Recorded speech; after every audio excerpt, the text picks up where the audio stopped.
Good evening, everyone. This is Mani Chandrasekharan, a Principal Solutions Architect with AWS.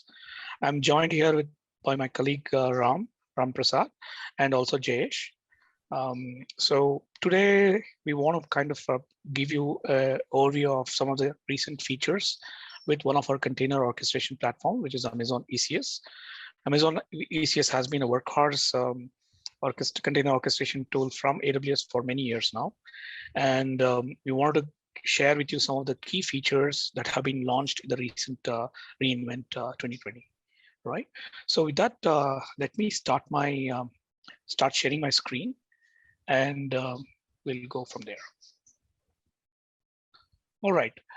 So just to kind of recap, so I'm Mani Chandrasekharan, a principal SA on containers, and Jayesh is a solutions architect with Digital Native Business with AWS, and Ram is also a solutions architect with AWS, right?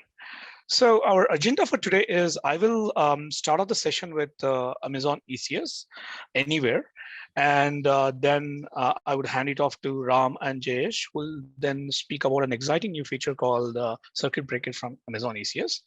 And then we will proceed to a next and awesome, I think, and most requested feature from a lot of our customers called ECS Exec. And then finally, we will come to the Q&A to answer some of your questions. I hope this sounds exciting, and we'll keep you glued on a Friday evening, right? So let me start with Amazon ECS Anywhere, right?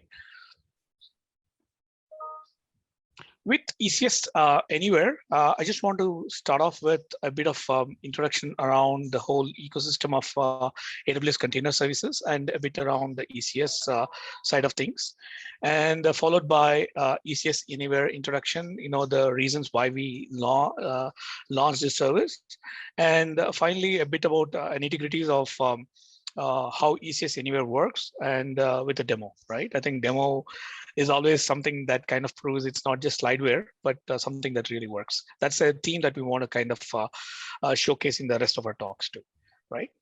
So let's go with AWS Container Services overview, right?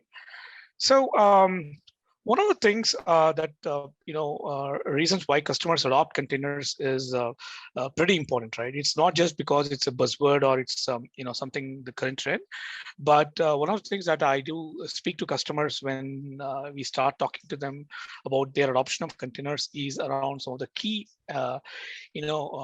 things, right? The first one, of course, is around velocity, right? So how do you increase your velocity of development? How do you increase your velocity of deployment, right? So something that you were probably doing it at say 1x, and how do you kind of increase it by 2x, 3x, and so on? We see that consistently with a lot of our customers increasing their velocity, right? Second is reduce risk, which kind of dovetails with a lot of our customers who are want to introduce new features at the same time, not have a increased risk in terms of releasing new features at the same time. If it doesn't work, they want to kind of roll back to the previous version. And of course, quality and operational efficiency is again very important things from a customer standpoint. The container stack, as you can see, this is an extremely kind of a busy slide, but I just want to kind of show to you that containers ecosystem with AWS is one of the most comprehensive ecosystem across all other cloud platforms. It's not just a container orchestration platform, it's just the whole ecosystem of other services that makes it very comprehensive and compelling from AWS, right? So we have one of the largest compute family that helps you to run the best fit kind of compute platform for your container services. Whether it's with EC2 or with Fargate for serverless, or some of the new generation of processors, including our new ARM-based processor called Graviton2. And then, of course, moving on to other things around, load balancer, content delivery, storage. Storage happens to be a very important aspect, as you are probably aware. Containers started off as like stateless kind of thing, but then a lot of customers are increasingly using it for stateful kind of applications. So we do equally support EBS, EFS for running your containers with stateful workloads, right? And then of course, management and governance monitoring is very important, whether it's with CloudWatch, CloudTrail, or with other third-party systems and open source systems, right? And then of course, security is one of the most principal requirements for a lot of workloads that are running in containers, right? And then of course, other integration services and developer tools and so on and so forth. So this is a bit around the whole snapshot of not just the container orchestration platform, but the whole gambit of other surround services which help you to run these things in a more holistic manner. And then, of course, very quickly, we do have two choices of container orchestration platforms to you available today. One is our Amazon ECS, which is the topic for today, and then one other one is, of course, Amazon EKS, which is based on the open source Kubernetes platform, right? And with both of them, you have a choice of running them on EC2 or based, hosting, or you could also run them on Fargate, right? So this is very important for you. I think it's sometimes customers think that Fargate is one more container orchestration platform. It's not. It's a choice of compute. Whether you want to run it on VMs on EC2 or serverless on Fargate, right? And then of course we have ECR for storing a registry. And then in the application networking side, as you progress to the next level of things, whether you want to use just some kind of a service discovery tool like Cloud Map, or you want to use a complete service mesh kind of an offering, that is our App Mesh, right? So this is our complete portfolio of services from AWS around the container services. And of course, this is growing and increasing. It's not complete. We do have other services which I have not yet mentioned. For example, we launched a managed OpenShift recently, and also something called Proton, which we'll probably talk in other webinars. Now, ECS, coming to ECS, of course, if you want to look at it, one is, of course, the core, ECS platform itself. How do you run it? So we, as I said, we currently support it on EC2 and Fargate. So this is what has been there for many years now. And then what we introduced in the recent reinvent is something called Amazon ECS Anywhere, which is essentially helping you to run ECS on servers within your own data center. Right, so that is a key ask from a lot of our customers who want to leverage their existing investment on servers, and that's the focus of Amazon ECS Anywhere. And on the build side of things, we do have a tool called App2Container, which will help you to modernize your existing legacy applications to run them on containers. Copilot is an awesome command line tool for running everything from CLI for on ECS. And then, of course, CDK is one more, newer way of deploying the whole infrastructure as code kind of thing. And BottleRocket is a new container-based operating system that we launched recently, along with, of course, running them on, various flavors of Linux and Windows. So BottleRocket is one more thing, right? And then on the management side of things, we already had things like CloudWatch, where you had additional features like CloudWatch Container Insights, which will give you more granular information of containers on ECS and things like that. And then Proton is one more that we launched, which is currently in preview recently, where we will help you to kind of bring the two key people within the container ecosystem, which is the operators and the developers, right? So you want to make sure that we have a platform that could support the operators and the developers. And then, of course, on the bottom is, of course, the whole range of things where you could run them on. Regions, of course, is AWS regions. And then you could also run them on something called local zones, wavelength, especially for applications that need to be leveraging 5G and things like that. Outpost is one more, an extension of AWS itself into your data center, where we ship AWS branded hardware, and then, of course, on premises. So when customers are, start using ECS, the key, the theme happens to be powerful simplicity, right? So it doesn't have the complexity or the steep learning curve that is required with other container orchestration platforms. So I can bet a lot of our customers, if they are used to AWS or EC2, they can start operating on ECS very, very quickly. The learning curve is pretty easy, right? But along with that, you also get a fully managed control plane, native AWS integrations with all the AWS services, most of them that you require to run your containers. And of course, when we mean invisible infrastructure, it's so seamless that you don't worry about a lot of nitty-gritties on where it runs and how do you manage it and things like that, right? And of course, we have provided a lot of tooling like Copilot, CDK and things like that. And we also have a good integration with a lot of our partners. And then, of course, we have a lot of customers who are running enterprise grade, very large deployments on ECS. It's not a toy container orchestration platform, right? It's been there for many years, and people and customers are running very large deployments on ECS and growing, right? So a snapshot of some of the customers. I'm not going to kind of go into each of these icons, but as you can see, the customers are across all segments. We have some large customers even in India, right? Now let's go to a bit more about, as I say, for example, Amazon ECS itself, powers Amazon.com. So we use it both for our own retail website, as well as it also powers the backend for some of our other popular services like SageMaker, Lex, Poly, right? And if you Google a recent case study of how AstraZeneca has been using AWS Batch for doing a lot of their genome sequencing, I think it's been an extremely popular case study that got published I think a few weeks back. So I'll put it on my LinkedIn post, so you can definitely look at it, right? So Amazon ECS Power, as I said, powers very large deployments, but at the same time has a security, reliability, and availability and scale, right? So now in terms of how does what are the various options for you to run ECS, right? So there are a couple of terminologies that you have to understand. The first is what we typically call as the control plane, or what we call, where the management of the container orchestration happens, and then of course on the data plane is where your container, your workload runs, right?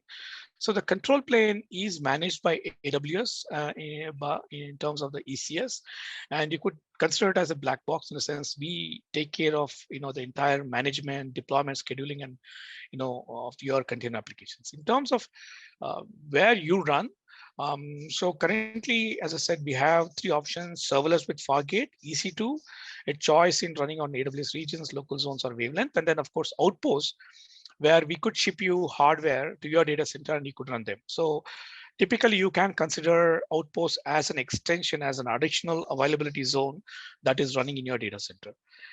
Now, coming to ECS Anywhere, one of the the key challenge that customers were facing, where some of them are running some kind of workloads that require them to be present within the data center. For example, it could be highly regulated kind of applications where they might be running certain things. For example, there might be requirement where, for example, payment switches might be running in the data center. They cannot move them to the cloud. So in those cases, you might want to run your applications also closer to these kind of backends. Or in other cases, it could be that you made a huge investment in your data center, and you have a kind of a lock-in with those hardware, and you don't want to kind of let go of it, right, for some time. So in those cases, again, it's a challenge to move, things like that. And then of course, things like data gravity, consistent operations. So these are a few challenges, for customers who could not adopt completely, onto the cloud, right? Of course, sometimes people kind of go overboard saying that you got to go to the cloud, but it's not the ground reality, right? So still a lot of workloads still around data center. Now, how do we address, these things, right? So based on that, some of the voice of customer requirements from you, customers like you, we introduced ECS Anywhere, where the key thing here is we could run it on customer-owned virtual machines and also on bare metal servers, right? So we announced this in our recent reInvent, and we currently are available in preview mode for customers who want to start using ECS Anywhere, right? Now, this is different from Outpost in the sense Outpost is also runs on your data center, but these are AWS branded servers versus in case of ECS Anywhere, those it means running them on your customer owned virtual machines and bare metal servers that you already have existing with you, right? So, and the other thing that we also wanted to make sure was if a lot of customers are used to running things the way ECS works, and they wanted to use a similar set of consistent tooling, even with, even if you are running applications on your servers, right? So that's one of the key things that we wanted to address with ECS Anywhere, right? Now, the key architectural tenets of ECS Anywhere, very important for you, I think, to kind of keep in mind is, remember I told you about the control plane and the data plane. So even with ECS Anywhere, the control plane will remain on AWS Cloud, okay? So it will not go away there. So only the data plane or the worker nodes will run in your data center. That will, that's one important aspect. So from a security and compliance perspective, only information that is required for managing the task is sent to the control plane, right? It's not that, I mean, one of the, I guess, key reasons when customers adopt ECS Anywhere is around the data security and privacy. And if we end up sending a lot of data back to the control plane, it doesn't make sense. It defeats the purpose, right? In this case, it's only that information that is required to manage the containers will be sent to the control plane. And ECS Anywhere is infrastructure agnostic. In fact, I think one of the demo that they showed in reInvent was where they were running ECS Anywhere on a Raspberry Pi that was running in somebody's home, right? So they were able to run containers and it was managed by ECS on a Raspberry Pi, right? And the demo that I will show today as an ECS running on my laptop on an Ubuntu VM that is running on Vagrant, right? So that's so basically what I'm trying to say is it is infrastructure agnostic. And of course, the other key thing is, of course, you will need connectivity back to AWS, but in disconnected scenarios, the task will continue to run for a certain amount of time. And post that, you should, try to, I mean, we will have to have some kind of connectivity back after some time. Otherwise, you will have something like a split brain kind of scenarios and stuff like that. But these are important architectural tenets that you need to be understand from an ECS Anywhere concept, right? So let's go a bit more deeper into how ECS Anywhere works, right? The key thing here is, you have the control plane that is running on AWS Cloud. And one of the things that we are planning to leverage is with using AWS Systems Manager to manage servers in your data center. So these are your servers, and what we will initially do is essentially install AWS System Manager agents on your servers, so that now these servers will come under the ambit of Systems Manager for them to be managed here, right? So that's the first key step. And once you are able to control the servers via the SSM agent, then you will go ahead and deploy the ECS agent on these servers that needs to be part of the cluster, right? Once you do that, then of course, these nodes on your data center will become part of the cluster nodes as worker nodes, right? So if you are using ECS today, you might see that when you create a task, you get a choice of running them on EC2 or Fargate. Now, when you run them on your servers, there will be a third kind of category, what we will call them as external. So that means the servers are not running on AWS, but will be external, right? So once you have this kind of a scenario, then it's pretty much I guess these are now part of the cluster, and then you will be able to deploy your tasks and services on these servers, basically targeting the servers which are marked as external from ECS, right? And then of course, the metrics from these tasks will now also flow to things like CloudWatch and stuff like that, right? So I think this is a kind of a reference architecture. So you could have an architecture where you kind of mix and match between, where services are running in your data center, as well as probably some services that are leveraging Fargate. And at the same time, you could also leverage the other AWS services like, SQS or other things like that, which are native to AWS, right? So so this is a bit of kind of a reference architecture on how ECS Anywhere works, right? Let me quickly go to the demo here. It's not something like rocket science, but let me first uh, go to log into my machine. So the first thing here is as I said, this is running on my local laptop. So I have an Ubuntu machine that is running here. So let me I've already done the initial prerequisite of adding this server to the ECS cluster. That means I've done some setup to installing the SSM agent and the ECS agent. So when I do this, as you can see, this is showing up as that the ECS agent is running here. So when I go to my console comes here, uh, so basically, the target of this demo is, I will deploy a small, Nginx kind of a server on, on this particular my Vagrant machine running on my laptop, managed by ECS that is running on the AWS cloud, right? So that is the whole thing. So let's first go here. So when I go to my ECS cluster, so this is my ECS cluster that I have running here.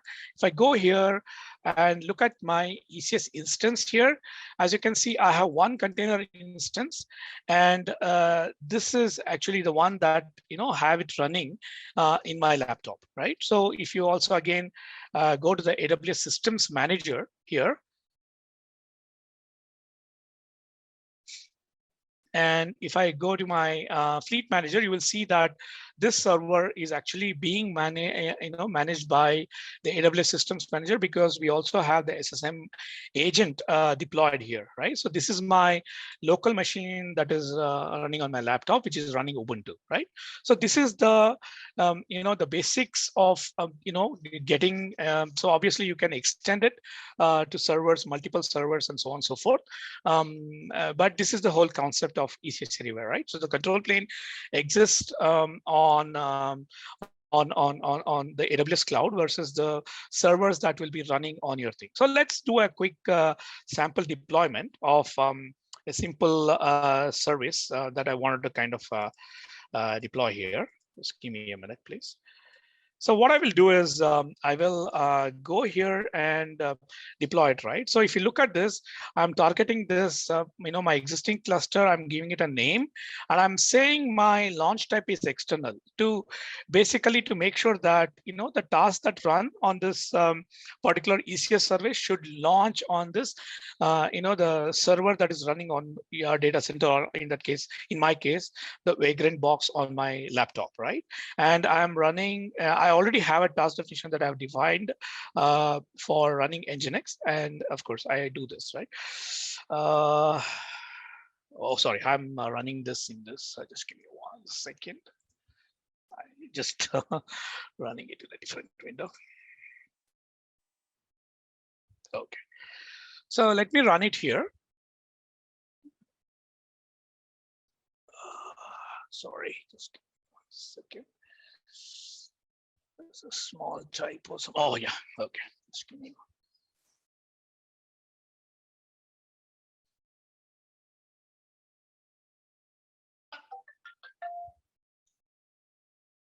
Okay, so I launched my task on this thing. So let's go back to my ECS console, right? So let's go back to my ECS console, and if you can see, I already have the service that I just deployed running here. So if I go here and look at my task, so this is running here, and it is running on the launch type external, right? So let's go back to my Vagrant box here and check if it actually launched this Nginx, right? So here you have, right? So earlier I was just running an ECS agent. Now what happened is, ECS control plane now pushes particular Nginx image on my box, and it is running here and on my server, right? So basically, and this is what it is, right? So in the sense that it is running here, the server is running on my local machine, right? So, and of course, I can, I mean, there are some gotchas that, I mean, for example, I mean, I can, let's just actually quickly check if it was actually launched. Yes, it is launched. So I can access that particular Nginx image that was deployed here, right? So this is, I think, a short demo that I wanted to show you about ECS Anywhere. So it is currently in private preview. And so finally coming to the last couple of slides before I hand it off to my colleague. Basically, what ECS is now creating for you is expanding this range of servers from what we have today to run on your own customer infrastructure. So that's the key thing here. And of course, the key benefit, of course, is a fully managed control plane. So that means you don't have to again worry about the mechanics of again managing a lot of the control plane, which is, I think, I'm pretty sure gets complex as you start increasing the number of worker nodes and things like that. Consistent tooling and governance, as you can see, I just used the existing ECS console to again manage these worker nodes. And then of course, we are able to manage this hybrid footprint, right? So, so this is pretty much what I wanted to share. A couple of things. One is, as I said, it is available in private preview right now. We will be sharing the slides. Of course, you can go and sign up. It will ask for your AWS account ID where you need to be whitelisted and things like that. But of course, you can always reach out to your AWS account team if you need help. It's currently in private preview, not yet generally available, right? So, and then of course, pricing is not yet determined. It's still a work in progress. So that's all I had. So I hope this was useful. I will get back to, I think I did see some questions in the chat window. I will try to answer them while my colleagues answer. But of course, we do have a Q&A, right? So now let me now hand it off to my colleagues who will then go through the next two parts of this talk on circuit breaker and ECS exec, right?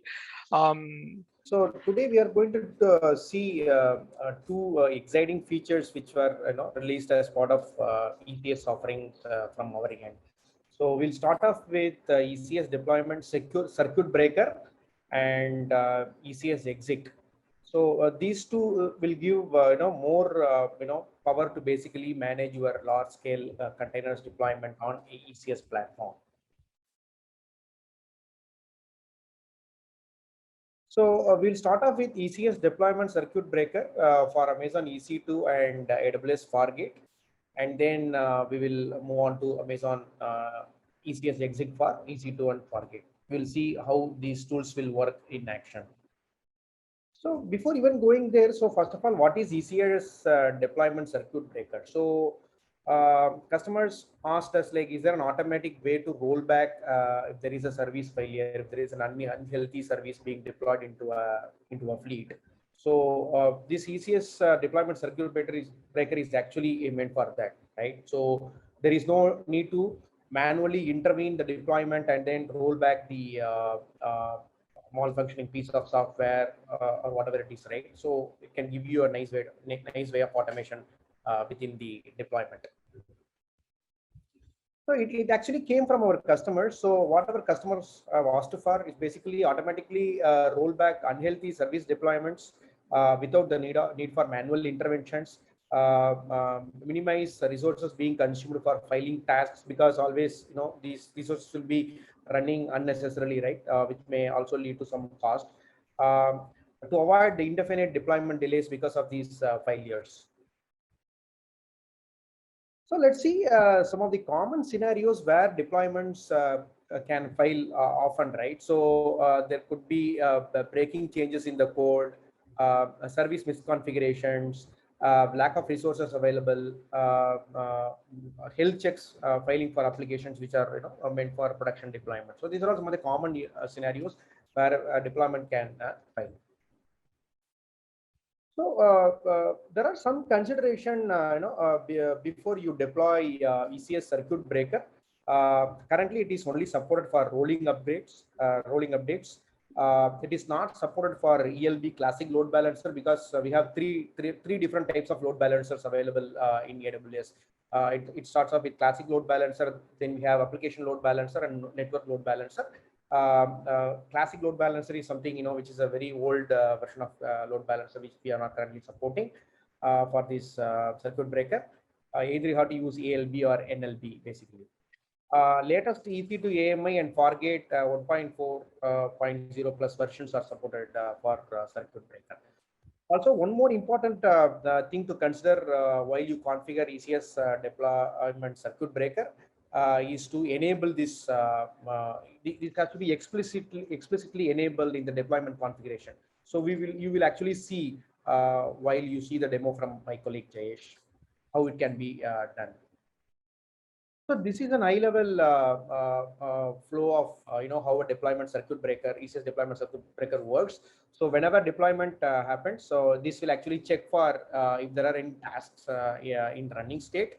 If there are no tasks running, then it will try to actually restart the tasks that you are seeing in the left-hand side. If there are more than one task running in the running state, then it will actually go and check for the health, and then based on the health check, it will try to retry. It will try to rebalance it basically. So it works on two different stages.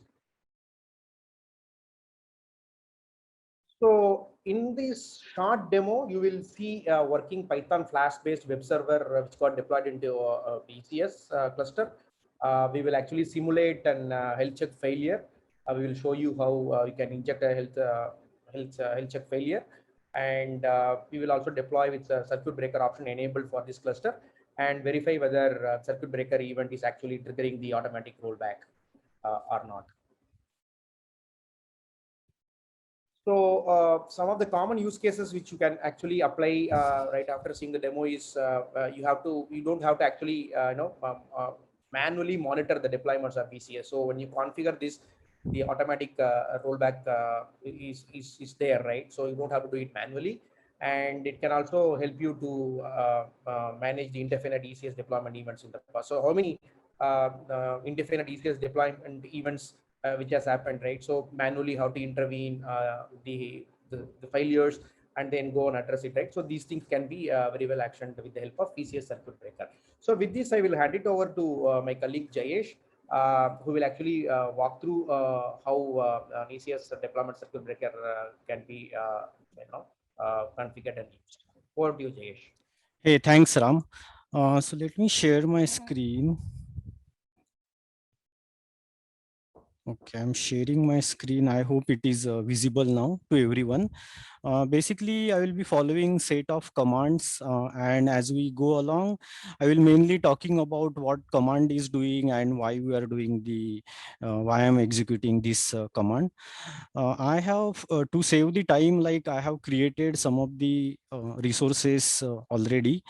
So the first thing is obviously to show this demo, we need to have this ECS cluster, which I have already built using CDK. CDK is our framework where you can use like a programming language of your choice, and internally it uses CloudFormation. So this is what CDK application file looks like, where we have defined like what is the IAM policy, then execution role for executing the ECS task, then it is creating networking and all those things. So I won't go much into those details. As you can see, I have the ECS cluster already provisioned, and I will take it from this point onward. Next thing, once we have say this ECS cluster deployed, we need to have the application. And first, what we'll see is we'll see the happy scenario where we'll deploy the Flask-based application which has no issues. So deployment should go on fine without any issues. There are two files. One is say the application file itself. So let me just show you this file, which is about Flask app healthy. It's a simple application. What this application is doing is whenever root context is called, it returns saying what is the version of ECS that is deployed. And then there is health check context also as /health, which returns okay, which is like say to HTTP 200. So let me go back and build our app. I have pre-built these files. So let me just copy this file.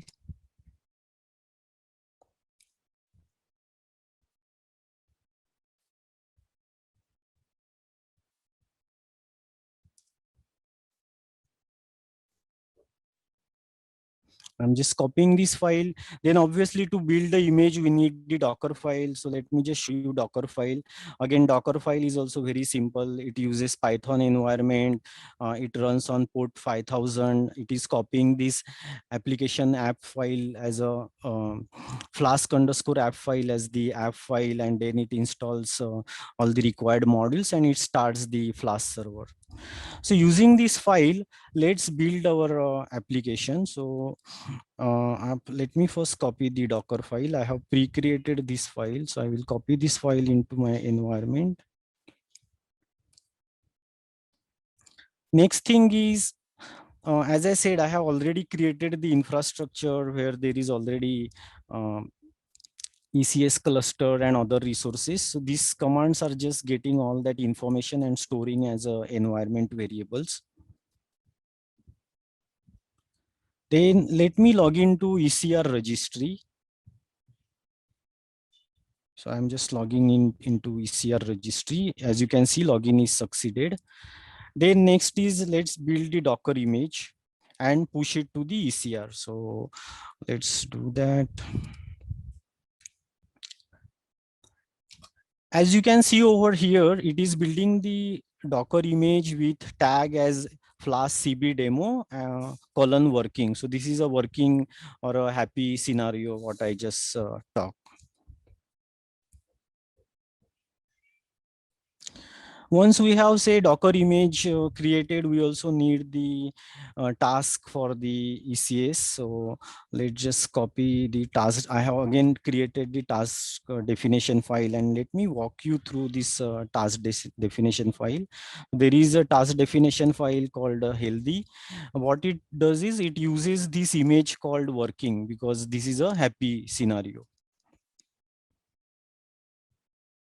So let's go back. We have now image ready. Let's just copy the task definition file. And let's register our task. So I'm registering the task. As you can see, it has registered the task. So when we go over here, if we see the task definition, we should see there is a circuit breaker task definition. This version is 11. This is not version 1 because in the same environment initially I created this task and deleted, so it just started on the incremental number that is 11. Now let's create the service based on this task. So here I want to pay your attention to few of the settings which are very important. As Ram also mentioned, this is a optional feature. So you need to explicitly enable it. Using this flag called deployment circuit breaker. You have to say enabled equal to true, rollback equal to true. This works with the rolling back deployment. So we have given max percentage as 200 and minimum healthy as 100%. So basically we don't want to touch the existing instances while deployment is going on. So let me create the task or service over here. Our service is in progress. It should get deployed now. And Let's check the IP of the service.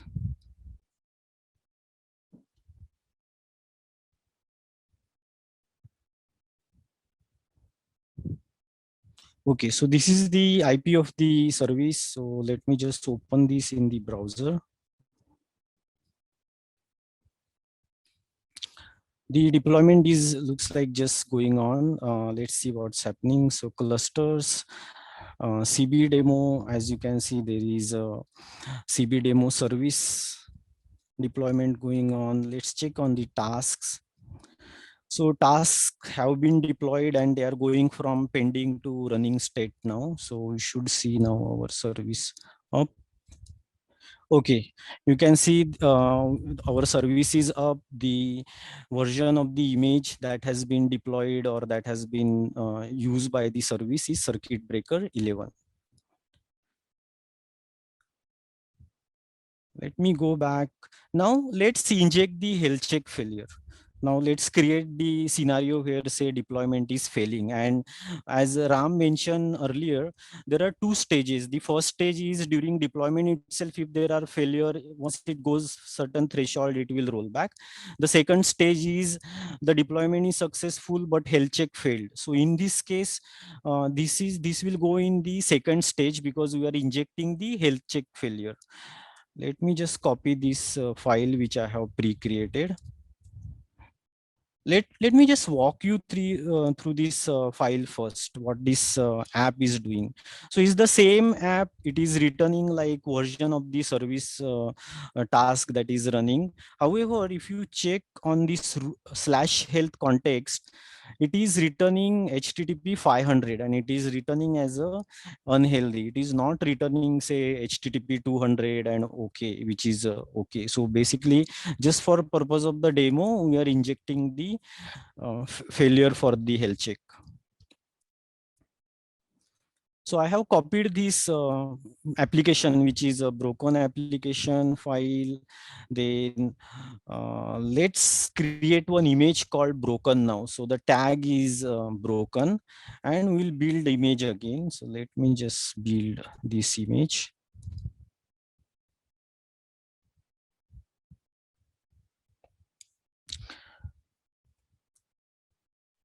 Okay. Now let's register a task with this broken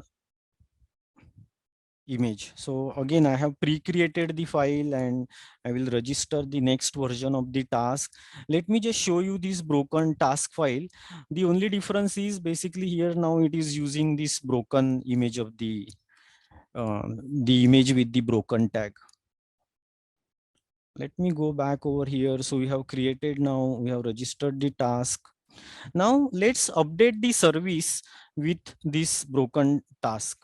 What should happen as first it should pass on the first stage. So let me just execute this command and then talk about before executing. Let me just show you the ECS dashboard. So we have this service and service demo. If you see the task, there are 5 tasks running which we had started earlier. Let me just go back and I'm updating this service with broken version of the image. Now we can see monitor this service using command line or we can monitor using console as well. Let me just initially monitor using command line just so that you get both the perspective. As you can see, there are two deployments that are going on. One is say primary and the second one would be the active. The active is the one which is already live. There is running count of 5 which is with older working version, whereas this deployment is going on which I have just added. It's in progress and pending count is 5 because our rolling update says that we need to increase the capacity by 100%. And let's just see this in the console, as it is very easy to see in the console than on the command line. So you will see that there are now 5 more tasks. There are total 10 tasks running in over here. One thing I just want to touch while let's say Yeah, let me just go back. So what's happening since service is in running state, basically the service, it passed the stage 1. Now it will go into the stage 2, and let's check the event. So this was the when initially we started and deployed the service. As you can see, it deployed 5 more tasks with broken image. These tasks are running. It is doing now health check. The health check failed. You can see over here, each of these container failed the health check. There is one, we talked about like stage 1 and stage 2. I just want to talk about threshold and how the threshold works. So basically at what point the circuit breaker or circuit breaker event will kick off and it will roll back the transaction. So for that it uses threshold, and then there is minimum and maximum. The minimum is 10. So no matter, like how many are the desired tasks, it will minimum at least try for 10 times. And then there is maximum cap also, which is 200. uh, Other time, it what it does is it checks for the desired number of tasks, and it checks for the there is formula which is very simple, that is 0.5%, that is half of the desired count. So in this case, desired count is 5, half of 5 is like 2.5, round it up, it is 3. But since there is minimum of 10, it's going to try for 10 times. So though these task failed, you as you saw over here, it started those tasks again, because 5 times it failed. Now it's going to try for another 5 times, so total 10 times. And once it fails for say 10 times, it will automatically roll back the deployment. Right now you cannot change this threshold, just for your information. So this deployment is still going on. It looks like these new 5 tasks started. They are in running state. That is good. That means health check is going on. Let me go to my application. It would be still showing older version. It won't show the version 12 image as such, though we have version 12 image added, which is broken image. Let me just show you over here. If you see in the image repository, we added initially working, and then we added the broken image. Let me go back to the cluster again, and let's see what's happening. So we have service, and then let's see the events. Now again, you can see over here, like the tasks have been stopped because health check have failed for these tasks. And because it reached that threshold, it has rolled back the deployment. And let's go back over here. You should see 5 tasks, and the task definition is basically with circuit breaker 11, and the version what you see, which was already running as such. So as you can see how cool this feature is. And definitely, as Ram said, I would say, just think of a time when you had like indefinite wait period, or maybe you have some new like release coming in, and maybe this is a good use case where you want to save time on the deployment, or you don't want to have some manual monitoring or some additional monitoring. Yeah, So, exactly. so this was actually I wanted to share some of the references for the viewers. There are links which are posted in this slide, right? So basically, you can actually set it up. There is a detailed blog post which can guide you the step-by-step way of how can you deploy ECS circuit breaker in your deployments. So with this, let's move on to our next topic of the session, which is ECS exec, which is available for both Amazon EC2 and AWS Fargate. Basically, this helps you to get into the container and see the tasks which are running inside a container. So you can run an interactive shell, or you can execute single commands. um, uh, you can think like which is very equivalent of Docker exec basically. So whatever it does, here you can actually do the same. In ECS deployments, you can actually get into the task and then see what's happening. And it is supported for both EC2 and Fargate based deployment options. So Fargate is being serverless. Sometimes you feel a little ambiguous whether, can I get a chance to get into the tasks which are running. Very some remote cases. There are cases where you can actually go into and then see what's happening, right? So this exec can kind of help you to do that. It is shortly called as dubbed as ECS exec. Like exec is a short way of calling this.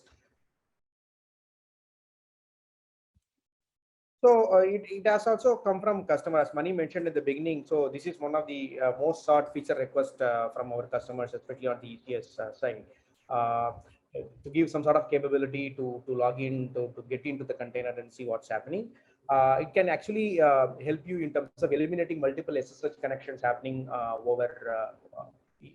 happening to EC2 instances when you are actually deploying ECS as an Amazon EC2 option with EC2 as an option. You have to establish a lot of SSH connections into it. You have to open port 22. There are some security threats, especially when you are deploying it on a public internet and things like that, right? So this can actually help you to eliminate those things. You can securely get into the containers, and it can give you some sort of a unified approach, unified solution for both EC2 and Fargate. So you can use the same exec thing to do get into the containers basically. It can actually incorporate security best practices because it uses secure way of connecting to the containers and then getting into the task and then see instead of you traverse through an SSH network. So some of the common use cases, especially in the DevOps side of the world, is basically to debug, view logs during the development phase. Developers also will get a chance to debug things on a fly. Troubleshooting of applications deployed on production. You can go and see what has happened, what has caused the issue, and things like that. Where whenever there is a need, scenarios when access to container is needed, right? So you don't have to be checking at the logs. Rather, you can actually directly get into the containers.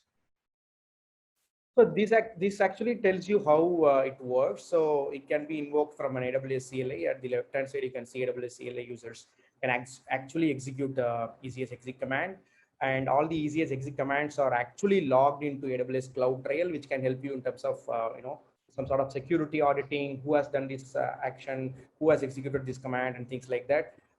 It comes with the tight IAM integration. You can actually create various different IAM roles, and you can attach to those group of people who can actually do this. You can actually have different environments, right? So you can give a bunch of users access to development, pre-prod and prod and things like that. So under the hood, it actually uses AWS Systems Manager. So inside the container, you have SSM agent deployed.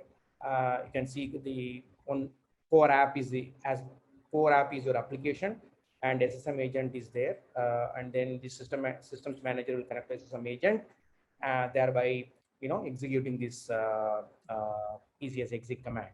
And all of these things, the systems manager can be monitored using CloudWatch, and this can be this SSM agent can be easily dropped into an ECS agent. So there are some setup consideration you have to look into before you try it out. It is currently only supported for Linux-based containers. Predominantly, the container workloads are running on Linux, so we started supporting Linux. Linux command script, cat, all of these popular commands are installed for logging. On the client side, there are some prerequisites. You have to be on the latest AWS CLI version, and this is a sample AWS exec command. So we have to give while Jayesh while showing the demo, you will actually see how simpler it is to actually get into the containers. You can have interactive or non-interactive mode of operations as well. On the server side, meaning the actual ECS cluster deployment, you have to have the latest ECS optimized AMI for EC2 launch type that has to be considered, and Fargate 1.4 plus version is currently supported. So in action, my colleague Jayesh will quickly walk you through the set of IAM permissions which are required to execute these commands, and he will actually deploy a simple Nginx task with Fargate as a deployment option with logging enable, and run the task with single container, and then he will invoke the AWS CLI command to get into the containers tasks basically, and then run some commands and see, you can easily trace out what's happening inside. So especially on the operations side of things, you have to ask yourself like who needs SSH access, which environment application, right? So you have to go through that security checklists. So you have to be careful in giving SSH access. And have you provided SSH access to container? If any, you can always try to replace that with ECS exec. And how many times you have given SSH access in the past on ad hoc basis in the past, and then probably you would have forgot to revoke those things, which might have caused some sort of security loopholes into your system. And you can actually leverage this feature for debugging, troubleshooting, production issues, and things like that. Classification of environments also is pretty much possible with that, because you can have different roles attached, and then you have different people accessing to the different environments. So you can have different IAM permissions for your teams, like dev, QA, and ops. Production can be classified. So with this, I will hand it over to my colleague Jayesh, who will actually show you how this exec can be handy on a ECS cluster. Again, I will just follow some steps. Initially, I thought whatever I just showed previously, I will just on top of that, I will just run one command and SSH into container, and that's it. But then I thought then it won't show like some of the nitty-gritties and some of the flags or configuration you need to do to use this feature. So I'm just using same cluster. However, I am deploying another container so that you get understand all the nitty-gritties of this deployment and how to use this feature. So few things. One is when say ECS EXEC is used, it logs the whole session into say CloudWatch or S3, and all these channel is encrypted. So for that encrypted channel, it needs a key, KMS key. I have pre-created that KMS key just to save the time. So I'm just setting the ARN of the key. Then next is it stores the log into S3 bucket. Again, I have pre-created the log and log group for this one.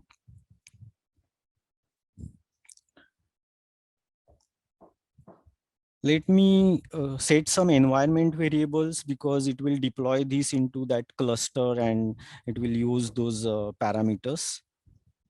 We also need to create the security group to allow traffic.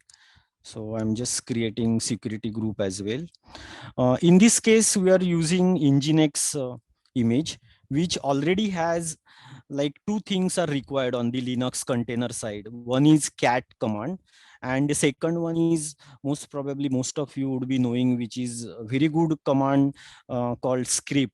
It logs all the commands which are executing. So basically what EXEC does is, using this script command, it logs your entire session, and then that log is put into CloudWatch and S3. We need to create few roles. I have pre-created again these roles. So there are two different roles for ECS task. One is a task role and another one is the task execution role.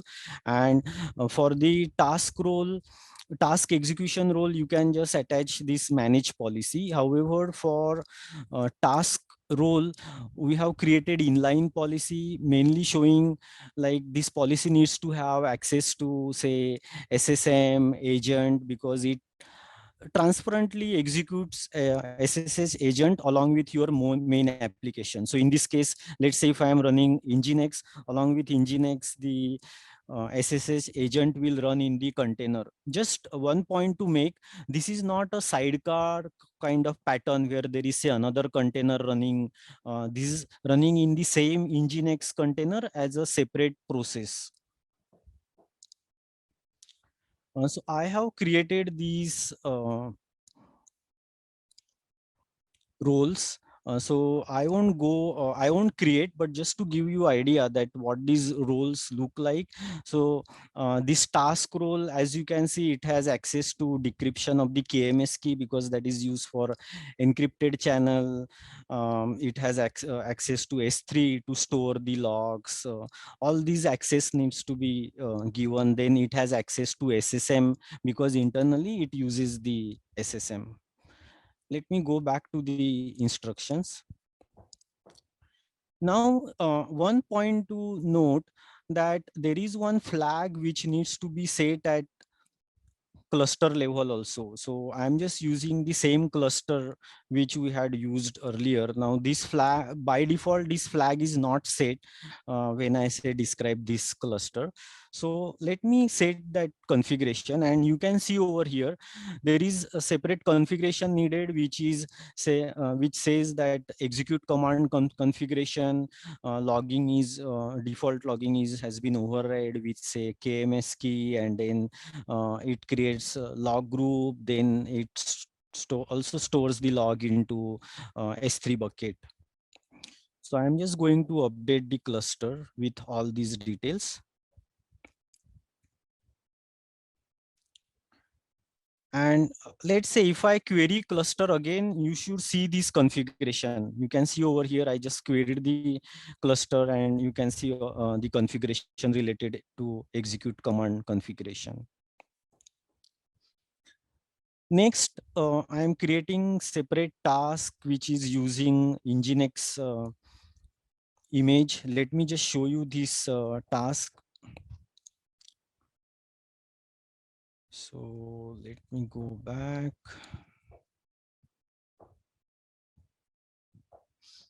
Okay, ECS. Okay, it didn't find this JSON.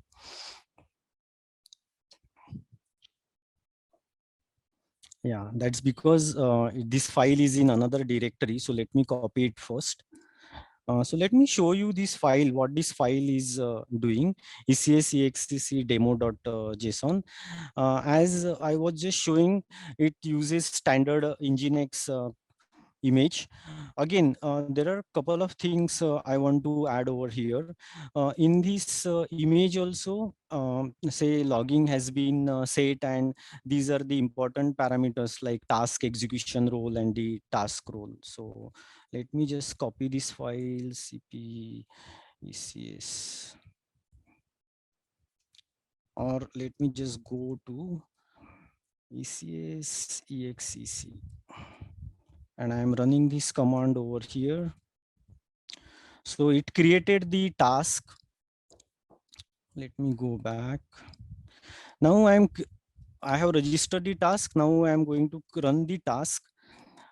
Again, few things to note over here. While running the task, you need to also enable this flag saying enable execute command. By default, this flag is off. So if you just run the task without enabling execute command, you won't be able to use this feature. And if you use console, in the console also, this option is shown as a checkbox. So you just need to make sure that you uh, enable in the checkbox. So I'm creating the task. I have enabled the execute command flag. Now let's see the task ID. So let me go to the ECS console and let's see cluster, and let's say CB demo. Let's see different tasks. So we have added a separate task just for this demo. Let me get the task ID. This is the task ID.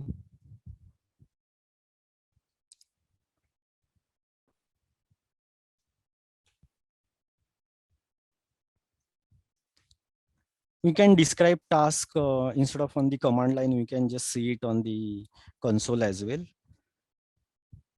Okay, let me just describe it over here,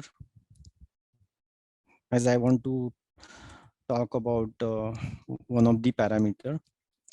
So as you can see, when I describe this task, a few things. The main image is the Nginx image. However, when we enable this flag along with this image, the manage agent is also started. So there is a manage agent, execute command agent, and this just starts as another process in the same container. As I said, it's not the separate container. Now let's try to do the ECS exec.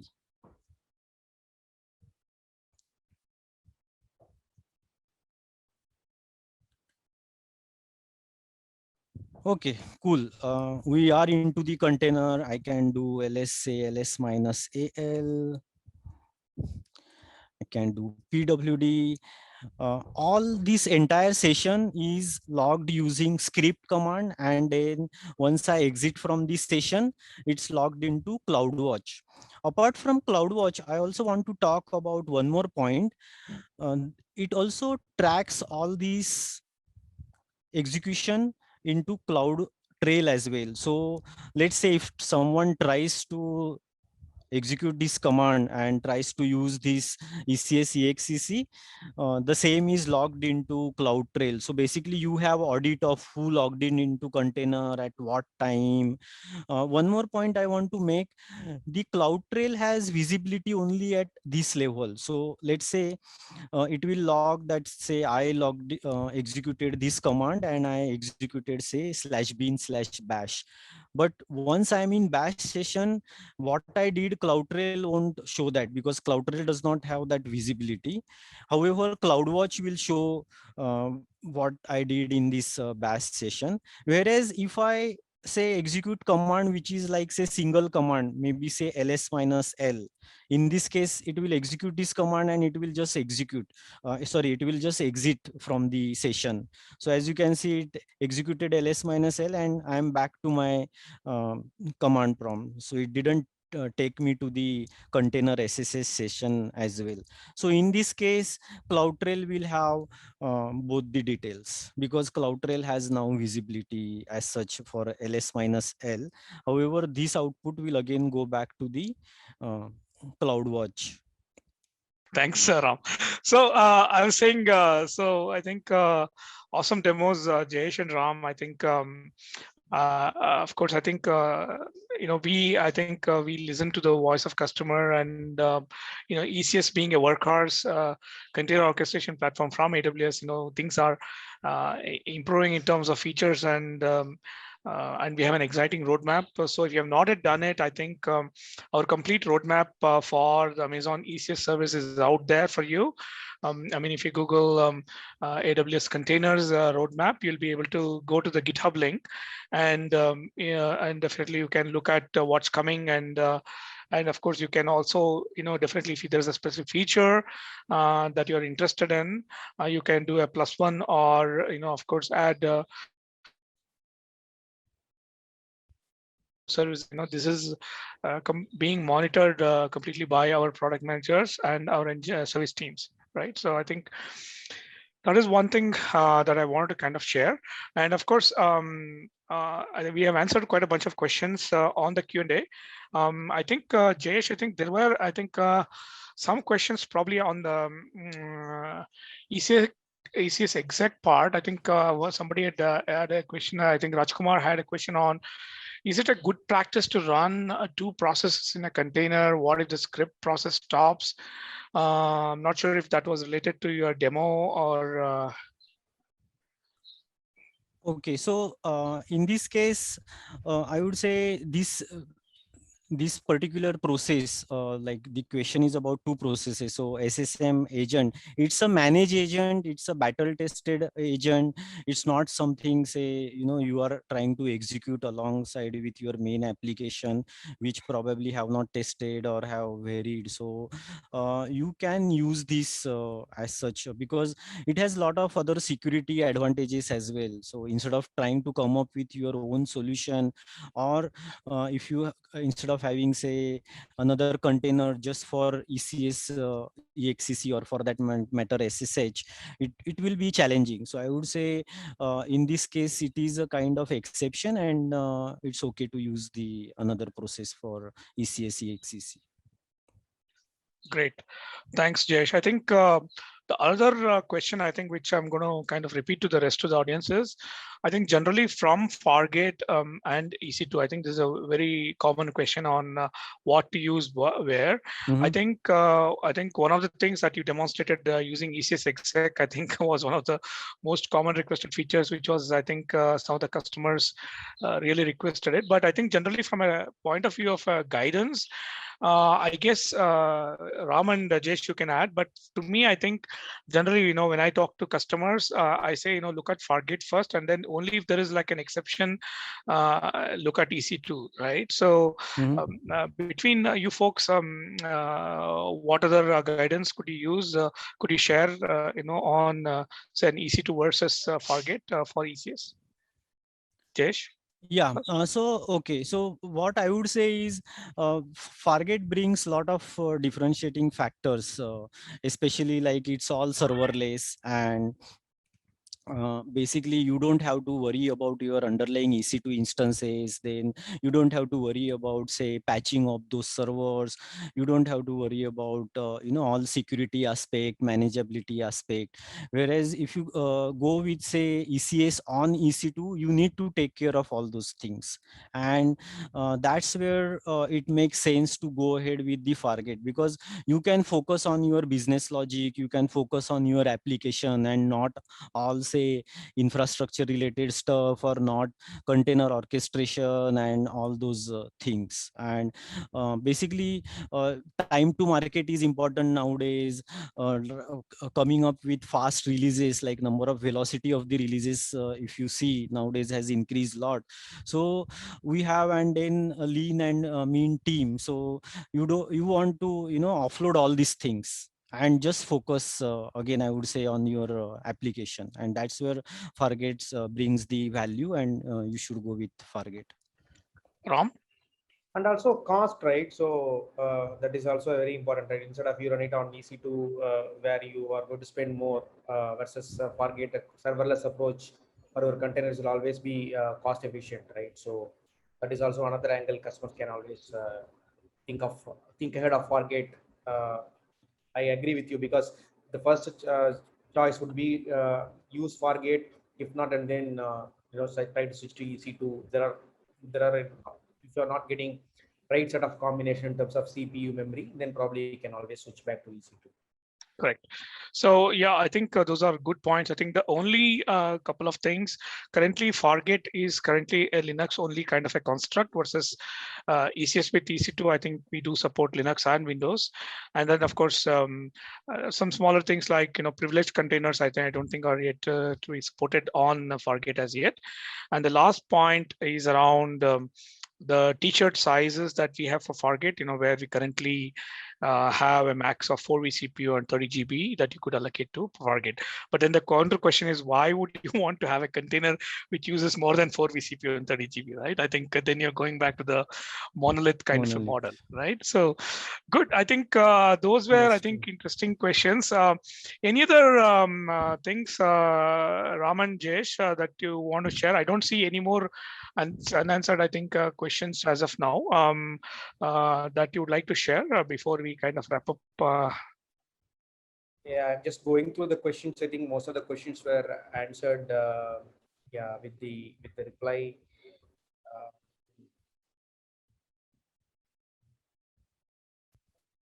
Just looking at the open questions, folks who are already there in this session, you can also utilize this. Then we have a few more minutes. You can type in your questions here. I think folks on the session, they can just go through the blog, and they can try to try this, both the like ECS, EXCC, as well as circuit breaker themselves. Those are like very exciting features. Yeah, there is one interesting question which came out of our demo, Jayesh. How can I update the task definition using the AWS ECS? I think ECS exec is what is trying to ask. the question from Tanuj. Okay. How can I update what? Task definition. Is it possible to update Yes, task yes. definition? Yeah. So it's very easy. Just go to CLI and say update task definition, and you just provide like updated task definition JSON file with ECS EXEC enabled. So it gets updated for the task. Cool. I think there is also another question. I think it's not pertaining to containers specifically, but can you brief more about network security infrastructure services, its use and merits? Right. Yeah, So maybe I think it's not, I guess you're right in the sense it's not directly related to the ECS and Fargate, but what I could tell, I'd also request my panel also to kind of add in here is, so there are various choices of you to run containers, right? So we support both running your services in a completely public or a private kind of subnets, or some kind of an hybrid where you have your services and tasks are running in a private subnet and maybe load balancer in your public subnet. So these are, I think, different ways you could have like various especially from a networking perspective, based on, I think, your threat profile, right? I think especially if you have I have some customers who don't want to run anything that are exposed or running in the public subnets at all, completely private kind of a thing. So it's all possible. So it's, I think we have that option of running these kind of things. And of course, when you do run something completely private, so I think the only probably, I think if you have to talk to other AWS services like ECR or S3 or other AWS services, you can definitely use things like private link and ECR endpoints are there where you could don't have any traffic that goes to the outside the AWS network at all. So I think that's possible. I think with ECS. Thanks, Mani. I think there is one more question from Mohammed. How can we minimize the downtime while deploying the ECS service without using Blue-Green deployment procedure?